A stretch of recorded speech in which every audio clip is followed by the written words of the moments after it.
1.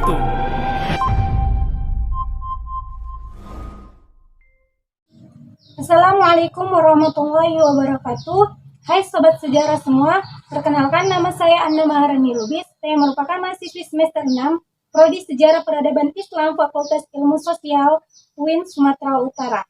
Baiklah, saya di sini sebagai pemateri pertama dari kelompok 4 mata kuliah Filsafat Sejarah.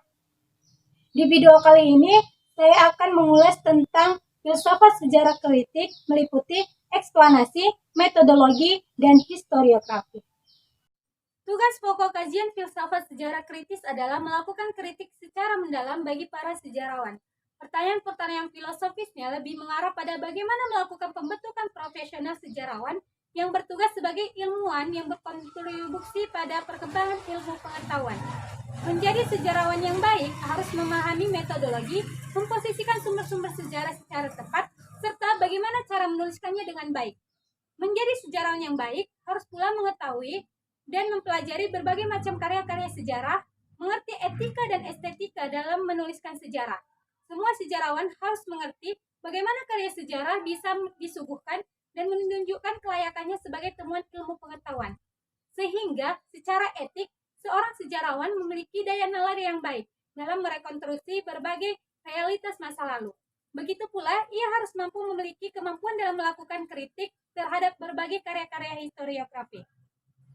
Semua gagasan-gagasan keilmuan tersebut merupakan bagian dari filsafat sejarah kritis yang harus dipelajari para calon sejarawan. Dalam hal ini, historiografi bukan hanya sebagai bahan kajian ilmu, tetapi juga merupakan cara-cara melakukan korektif, komparatif bagi para sejarawan maupun calon sejarawan terhadap karya-karya sejarah yang sudah ada. Memberitakan dan menceritakan peristiwa sejarah sangat bergantung pada pengalaman sejarawan. Dengan seringnya melihat berbagai karya sejarah merupakan cara yang paling efektif untuk mencari pengalaman dari profesionalitas sejarawan. Pengalaman masa lalu yang direkam dalam dokumen-dokumen resmi adalah kunci utama bagi sejarawan untuk menuliskan karyanya. Dokumen-dokumen itulah yang diteliti sejarawan untuk menemukan berbagai fakta sejarah. Fakta-fakta itulah yang kemudian akan direkonstruksi dan diinterpretasikan serta dianalisis menjadi cerita sejarah. Dari interpretasi atas fakta-fakta tersebut, barulah muncul tulisan sejarah atau historiografi. Nah, bagaimana sebuah sejarah dihasilkan dalam bentuk karya sejarah? Dan bagaimana metodologi yang terkait dengan sejarah bisa digunakan? Baiklah, dalam video kali ini kami akan menjelaskan tentang filsafat sejarah kritis meliputi eksplanasi, metodologi, dan historiografi. Baiklah, kita masuk ke pembahasan pertama, yaitu eksplanasi. Sejarawan tidak hanya bertugas menyusun fakta sejarah menjadi karya sejarah, namun yang terpenting dan membedakan dengan penulis sejarah dari non-akademisi sejarah adalah eksplanasi. Sesuai dengan artinya, eksplanasi adalah menjelaskan peristiwa-peristiwa sejarah yang menyangkut sifat dan ciri dari sejarah. Eksplanasi yang sederhana adalah narasi sejarah yang harus memenuhi rumus 5W tambah 1H, yaitu what apa, who siapa, where di mana, when kapan, why mengapa, dan how bagaimana. Peristiwa sejarah perlu dijelaskan wujud peristiwanya, siapa pelakunya, tempat dan waktu terjadinya, latar belakang, dan bagaimana peristiwa itu terjadi. Dalam model eksplanasi sejarah yang populer, diantaranya ada 3, yaitu yang pertama, kausalitas. Model ini berupaya menjelaskan peristiwa sejarah dengan merangkaikan berbagai fakta dalam sintesis hubungan sebab-akibat. Hukum sebab-akibat menunjukkan bahwa setiap fenomena merupakan akibat dari sebab sebelumnya. Saat melakukan rekonstruksi sejarah, tidak semua fakta otomatis menjadi fakta sejarah. Sejumlah fakta-fakta masa lalu baru menjadi fakta sejarah jika sejarawan memilihnya karena dianggap mempunyai hubungan dan signifikasi dengan subjek yang ditelitinya. Karena itu, dalam eksplanasi sejarah selalu menunjukkan hubungan kausal dari beberapa deskripsi sejarah yang menjelaskan dengan disertai hukum sebab akibat yang terus-menerus dan menyambung atau saling terkait dan uraiannya memanjang dalam waktu. Seorang sejarawan harus menelusuri setapak demi setapak hubungan-hubungan antara yang lebih awal dan setelahnya, serta mampu menemukan perubahan-perubahan sejarah dan jiwa zamannya. Model kedua yaitu Conferring Law Model atau CLM. Model ini menerangkan bahwa setiap penjelasan dalam sejarah harus dapat diterangkan oleh hukum umum atau hipotesis universal. Dengan CLM, penjelasan sejarah diperoleh dengan menempatkan peristiwa-peristiwa di bawah hipotesis, teori, atau hukum umum. Kemudian disusun dalam bentuk rekonstruksi dengan fakta-fakta yang mendukungnya. Model yang ketiga yaitu hermeneutika. Model ini semacam antitesis terhadap model CLM atau kebalikan model CLM. Hermeneutika ini menerangkan bahwa perbuatan manusia hanya bisa diterangkan dengan kajian ideografik atau kekhususan daripada nomotetik atau keumuman. Model hermeneutika ini menyebut masa lalu sebagai teks yang perlu ditafsirkan, sehingga sejarawan dalam menjelaskan masa lalu dengan menghayati atau empati dengan menempatkan dirinya dalam alam pemikiran pelaku sejarah. Karena itu, seorang sejarawan yang menggunakan hermeneutika dalam eksplanasi akan berupaya memasuki diri pelaku dengan memahami apa yang dipikirkan, dirasakan, dan diperbuat pelaku sejarah. Tentu dalam hal ini, subjektivitas akan muncul karena seorang sejarawan atau dalam proses rekonstruksinya menggunakan pengalaman hidupnya sendiri yang mengacu dalam sumber-sumber sejarah, terutama untuk menggali peran dan motivasi para pelaku dan saksi sejarah. Tentu, eksplanasi sejarah dalam prosesnya tidak lepas dari teori-teori ilmu sosial humaniora, teori filsafat sejarah, dan metodologi sejarah. Metodologi sejarah mempunyai teori pengetahuan yang sering disebut dengan sejarah kritis. Teori pada umumnya berisi tentang kumpulan tentang kaidah pokok suatu ilmu. Dalam filsafat disebut epistemologi. Dari bahasa Yunani episteme yang berarti pengetahuan dan logos yang berarti wacana. Ilmu-ilmu sosial menjadikan alam sebagai objeknya, dan ilmu-ilmu sosial menjadikan masyarakat sebagai objek penelitian. Maka, sejarah juga mempunyai objek sendiri, yaitu manusia dan waktu. Setiap ilmu pengetahuan memiliki seperangkat aturan dan petunjuk membantu ketepatan hasilnya. Kompleksitasnya, aturan dan petunjuk inilah yang disebut dengan metode atau teknik, yang dimana metode artinya cara atau prosedur yang bersifat sistematis. Salah satu bagian dari filsafat sejarah kritis adalah mengenai penelitian sejarah, khususnya pengetahuan dan cara kerja sejarawan. Ada 4 tahapan dalam penelitian sejarah, diantaranya yaitu heuristik, kritik, interpretasi, dan histografi. Ada pula yang menyusun tahapan penelitian sejarah itu hanya 3, yaitu heuristik, kritik, dan histografi tanpa menyertakan interpretasi. Karena saat sejarawan menulis atau merekonstruksi sejarah dalam proses menggunakan pemikiran atau interpretasi. Yang menarik sejarawan Kunto Wijoyo yang menambahkan pemilihan topik atau tema dalam penelitian sejarah sebelum melangkah ke 4 tahapan. Pemilihan topik sangat penting dalam penelitian sejarah, terutama saat merancang penelitian sebelum memulainya, sehingga dengan topik yang sudah ditentukan, maka sejarawan akan fokus dan memetakan rencana rekonstruksi sejarah. Topik yang dipilih agar memudahkan adalah tema-tema yang memiliki kedekatan emosional dan kedekatan intelektual atau bidang-bidang yang dikuasainya.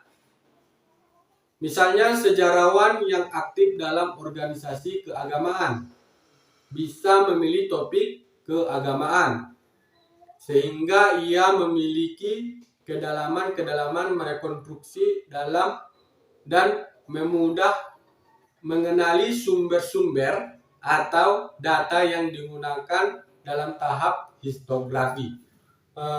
Bagaimana tahapan penelitian sejarah yang dilakukan oleh sejarawan? Baiklah, berikut ini saya akan menguraikan secara singkat metodologi sejarah meliputi heuristik, kritik, interpretasi, dan histografi.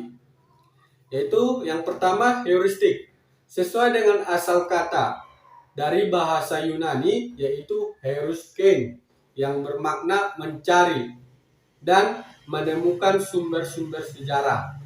bisa juga disebut dengan tahapan pengumpulan sumber-sumber untuk bahan yang akan diteliti. Tahap awal berusaha mencari dan mengumpulkan sumber yang berhubungan dengan topik atau tema yang akan dibahas. Selanjutnya, melengkapi sumber-sumber lain yang bisa membantu dan memperkaya topik yang akan diteliti, yaitu satu, sumber sejarah, yaitu segala sesuatu yang langsung atau tidak langsung menceritakan tentang kenyataan atau kegiatan manusia di masa lampau dan memiliki manfaat untuk kepentingan penelitian. Sumber sejarah terdiri dari tulisan, lisan, dan peninggalan benda purbakala. Data sejarah yaitu berkaitan dengan informasi yang berkaitan dengan topik penelitian sejarah yang akan dibahas. Buku-buku sejarah kadang menyajikan informasi terdahulu dan bisa dijadikan data-data yang bisa diperoleh dari arsip, manuskrip, dokumen resmi dan tidak resmi, media cetak, kaset, audio, video, dan pernyataan lisan seseorang yang berkaitan dengan pelaku atau saksi sejarah. 3. Fakta sejarah adalah data yang terseleksi yang berasal dari bagian sumber sejarah. Dalam fakta terdapat unsur fakta mental dan sosial. 4.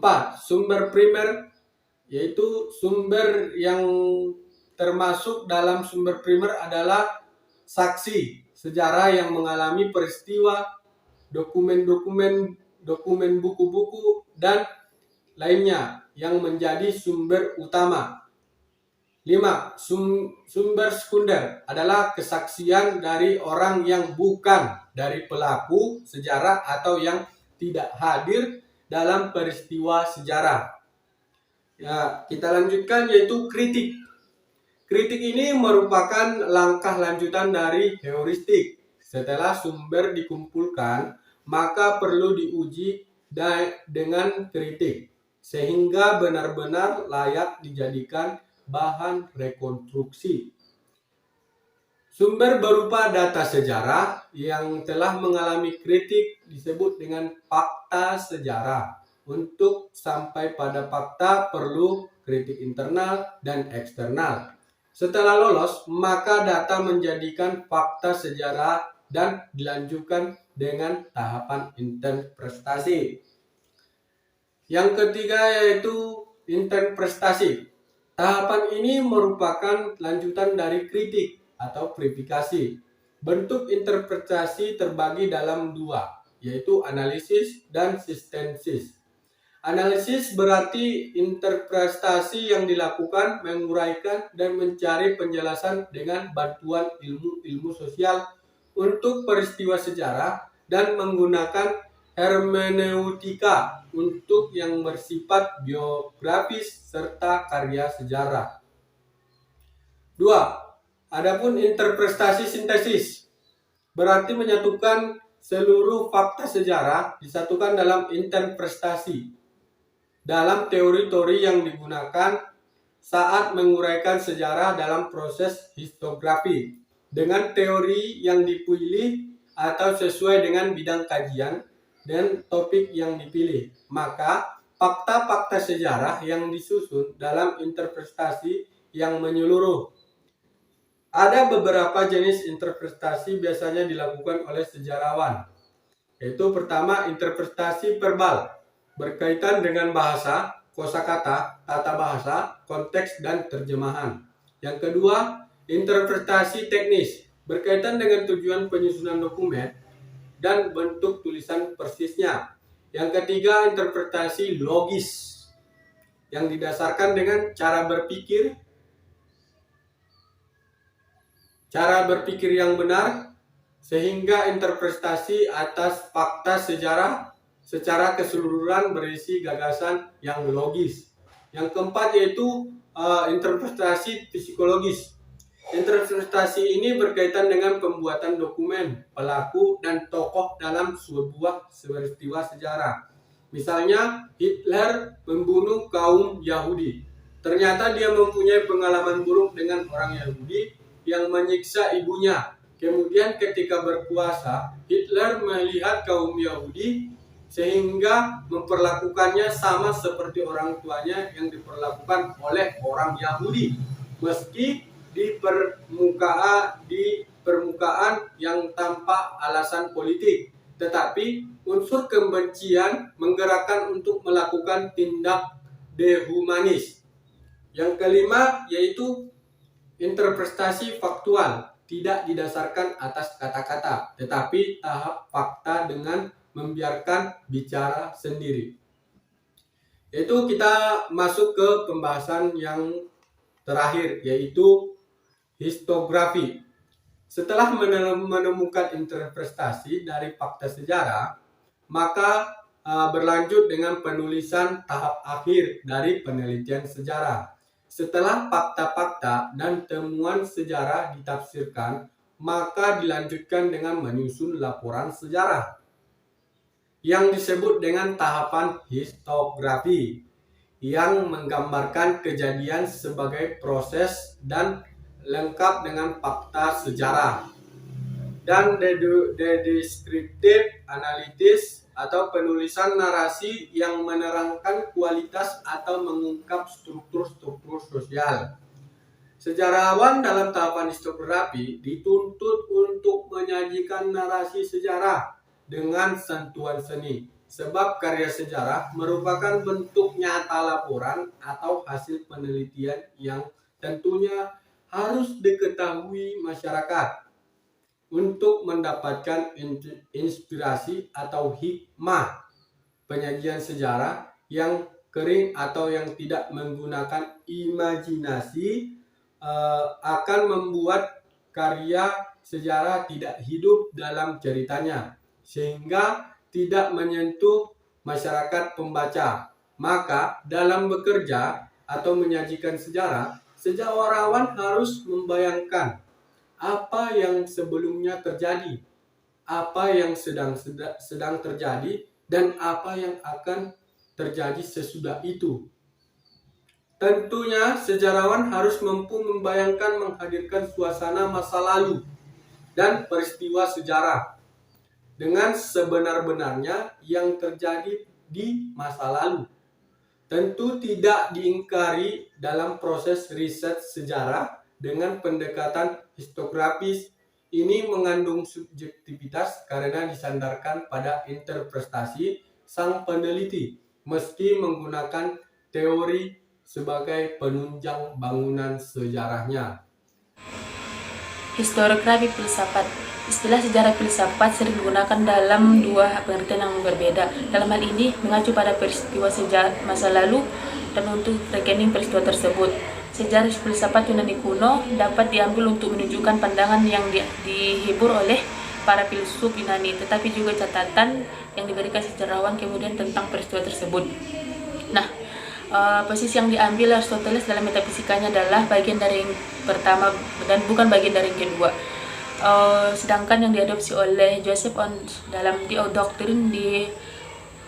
Doctrine of Being in the Aristotelian Metaphysics 1951 adalah bagian dari yang kedua dan bukan bagian dari yang pertama.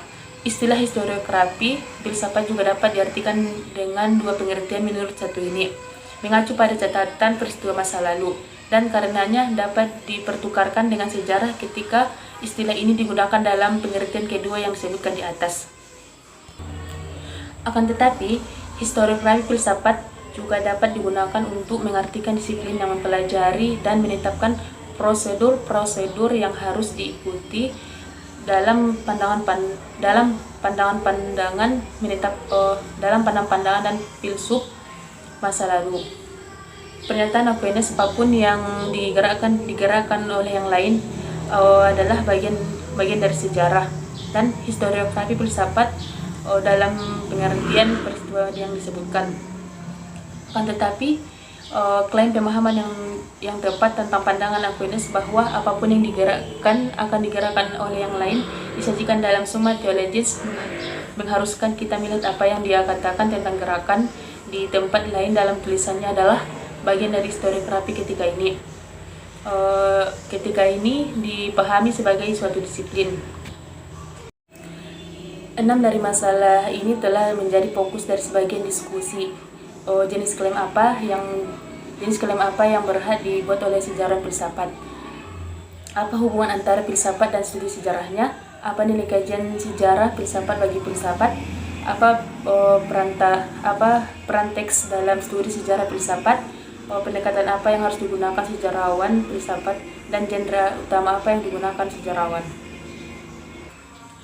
Perbedaan pendapat mengenai jenis klaim apa yang seharusnya dibuat oleh sejarawan filsafat berpusat pada ketiga kemungkinan: deskriptif, interpretatif, dan evaluatif.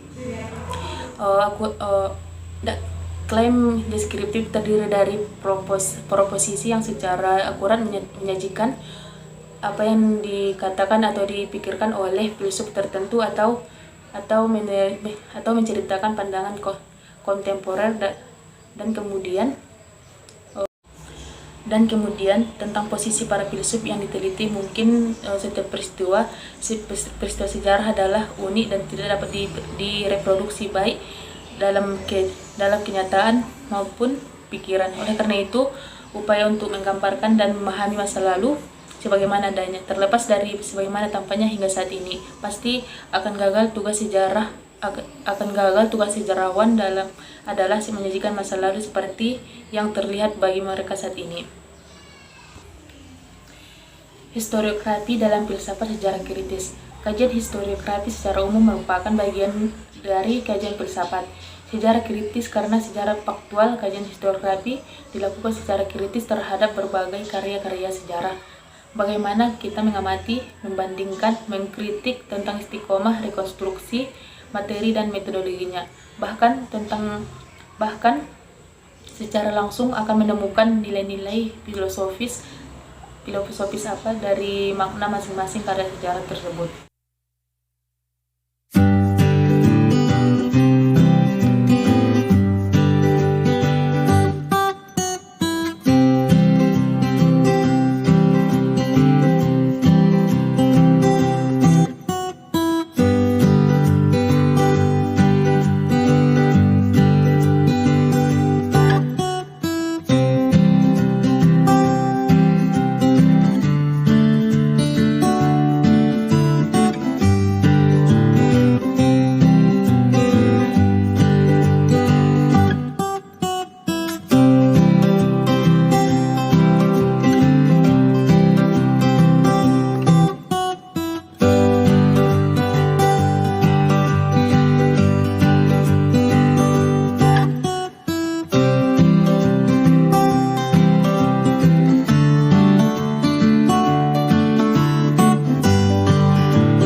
Terima kasih telah menyaksikan video kami.